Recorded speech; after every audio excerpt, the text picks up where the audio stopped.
ఇది కంకర శుద్ధముక్క. వేల కోట్లు దోచుకున్నారు. దుబ్బను కూడా కంకర అని నమ్మిస్తున్న గనులు. క్రషర్ కంపెనీలన్నీ సిండికేట్ అయి ప్రజాధనం దోచుకుతిన్నాయి. మహా నిర్మాణాన్ని నవ్వులపాలు చేశాయి. నలుగు రాయితో సమానం కూడా కాదు. ఇదే ఆ కంకర. కండ్లు మూసుకున్నారా? కాసులకు కక్కుర్తిపడి కంకర అని తేల్చారా? ఈ కంకర ప్రాజెక్టులకు వాడతారా? ఎర్రగుట్టలు రాయిని కంకర అంటారా? కాసులకు కక్కుర్తిపడి ప్రజాధనం దోచుకున్నారు. క్వాలిటీ కంట్రోల్ బోర్డు వద్దన్నా వినిపించుకోలేదు. క్వాలిటీ కంట్రోల్ బోర్డు కాదన్నా వాడేశారు. కాంట్రాక్టర్ల ధనదాహానికి అధికారులు తోడయ్యారు. చూసేవారెవరని విచ్చలవిడిగా ఎర్ర కంకర వాడేశారు.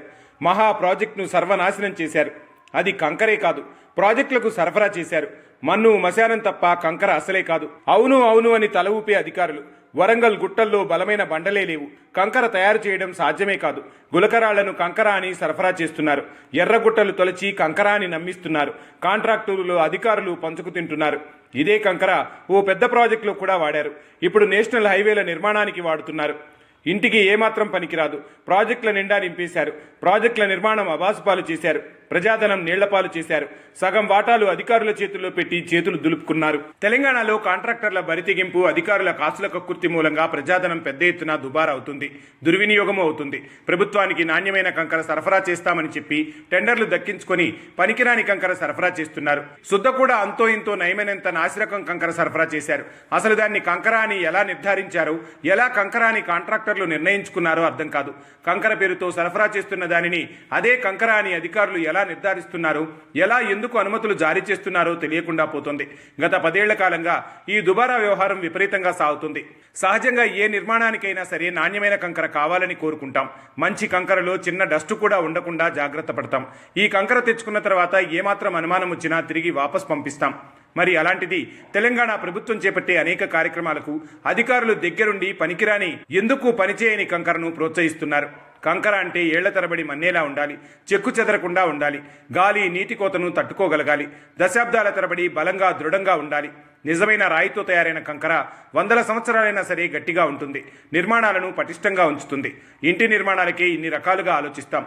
అలాంటిది ప్రభుత్వాలు ప్రతిష్టాత్మకంగా చేపట్టే నిర్మాణాలకు మరింత బలమైన కంకర అవసరం. ఎండకు, వానకు, వరదలకు తట్టుకుని నిలబడేలా ఉండాలి. అది రోడ్డైనా, ప్రాజెక్టులైనా, చెరువులైనా, చెక్ డ్యాంలైనా, రిజర్వాయర్లైనా సరే. కంకర ఎంత బలంగా ఉంటే ఆ నిర్మాణాలు అంత ఎక్కువ కాలం చెక్కు చెదరకుండా ఉంటాయి. కానీ తెలంగాణలోని కొంతమంది అవినీతి అధికారుల దుర్బుద్ధి మూలంగా దుర్మార్గులైన కొంతమంది కాంట్రాక్టర్లు కలిసి ప్రజాధనం దోచుకునేందుకు ఎందుకు పనికిరాని కంకర విచ్చలవిడిగా వాడుతున్నారు. అందుకే మన కళ్ల ముందు అనేక నిర్మాణాలు చెదిరిపోతున్నాయి, కూలిపోతున్నాయి, కొట్టుకుపోతున్నాయి. అవి నాసిరకం కంకర నిర్మాణాలని తేలిపోతున్నాయి. వాటి గురించి పట్టించుకునే నాదుడే కరువయ్యారు.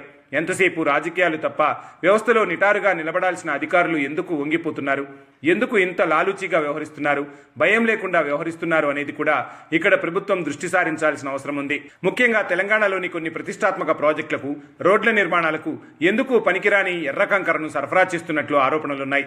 వరంగల్ జిల్లాలో కట్టడాలకు అవసరమైనటువంటి కంకరను అందించే గుట్టలే లేవు. ఆ గుట్టలన్నీ కేవలం ఎర్రమట్టితో నిండి ఉన్న తూర్పు కనుమలకు చెందినవి. ఆ గుట్టలు పూర్తిగా మట్టితో మాత్రం ఎక్కువ శాతం ఉంటాయి. ఆ మట్టిలో ఎర్రరాయి గుండ్లు మాత్రమే ఉంటాయి. అవి చాలా నాసిరకంగా ఉంటాయి.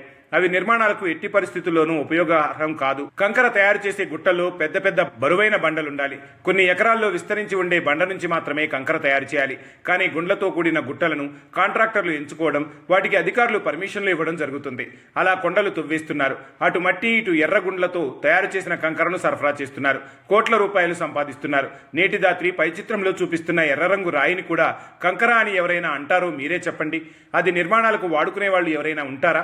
ఇక్కడ విచిత్రం ఏమిటంటే, మాకు పెద్ద కొండ ఉంది, అందులో లక్షల టన్నుల కంకర తయారయ్యే గుట్టలున్నాయని ఎవరు అధికారులకు అర్జీలు పెట్టుకోలేదు. మేము కంకర వ్యాపారం చేయాలనుకుంటున్నాం, మీరేమైనా గుట్టలను మాకు అప్పగిస్తే కంకర తయారు చేసి ప్రభుత్వానికి సరఫరా చేస్తామని దరఖాస్తులు పెట్టుకున్నారు. అలా దరఖాస్తులు పెట్టుకున్న వారికి అత్తసొమ్ము అల్లుడు దానం చేసినట్లు కనిపించిన ప్రతి గుట్టను అధికారులు కాంట్రాక్టర్లకు రాసిచ్చేశారు. కంకర తెమ్మని రాతపూర్వక ఆదేశాలు ఇచ్చారు. ఇది కంకరేనా? ఈ కంకర నిర్మాణాలకు ఎవరైనా వాడతారా అంటూ నేటిదాత్రి ప్రశ్నిస్తే, మాదేముంది, మేం కాంట్రాక్టు చేద్దామనుకున్నాం, కంకర సరఫరా చేసే క్రషర్ ఏర్పాటు చేసుకుంటామని చెప్పాం. మాకు అందుబాటులో ఉన్న కొండలు లీజుకిస్తే వాటి కంకర తయారు చేసి ప్రభుత్వానికి సరఫరా చేస్తామని చెప్పాం. ఇది స్థూలంగా అడ్డదారిలో అడ్డగోలుగా ప్రజాధనం దుర్వినియోగం చేసిన కొందరు కాంట్రాక్టర్లు చెబుతున్న మాట. ఇదిలా ఉంటే సదరు కాంట్రాక్టర్లు ఓ మహానిర్మాణానికి పెద్ద ఎత్తున కంకర సరఫరా చేసే ముందు రాజేంద్రనగర్లో ఉన్న క్వాలిటీ కంట్రోల్ బోర్డుకు కంకర రాయిని పంపించారు. అక్కడున్న నిపుణులు ఇది కంకరే కాదని నిర్ధారించారు. నిర్ధారించారు. అది కంకరగా పనికిరాదని తేల్చేశారు. ఇది శుద్ధ కన్నా అధ్వాన్నమైందని చెప్పారు. ఈ ఎర్రరాయికి కరిగిపోయే గుణం ఉంటుందని చెప్పారు. ఎట్టి పరిస్థితుల్లోనూ నిర్మాణాలకు ఈ కంకర అసలే వాడొద్దని హెచ్చరించారు. తెలంగాణలో చేపట్టిన ఓ మహా నిర్మాణానికి ఈ రాతి కంకర వాడడం ఎంతో ప్రమాదకరమని కూడా తేల్చి చెప్పారు. ఎట్టి పరిస్థితుల్లోనూ తాము అంగీకరించే పరిస్థితి లేదని చెప్పారు. అయినా అధికారులు అదే కంకరను ఈ మహా నిర్మాణానికి సుమారు 20,000 కోట్ల రూపాయల విలువైన కంకరను సరఫరా చేయించుకున్నారు. సహజంగా కంకరకు మంచి బలమైన నల్లరాతి గ్రానైట్ కావాలి. అంతేకాని గులకరాయిలు కూడా పనిచేయని ఎర్రరాయిని విచ్చలవిడిగా వాడేశారు.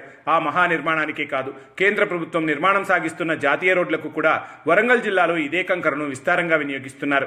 ఎంతో ప్రతిష్టాత్మకమైన మహా నిర్మాణం ఇప్పుడు ఆరోపణల పాలు కావడంలో ఎర్ర కంకర పాత్రే ఎక్కువని నిపుణులు అంటున్నారు. ఎంత చెప్పినా అధికారులు పట్టించుకోలేదు, కాంట్రాక్టర్లు వినలేదని కూడా అంటున్నారు.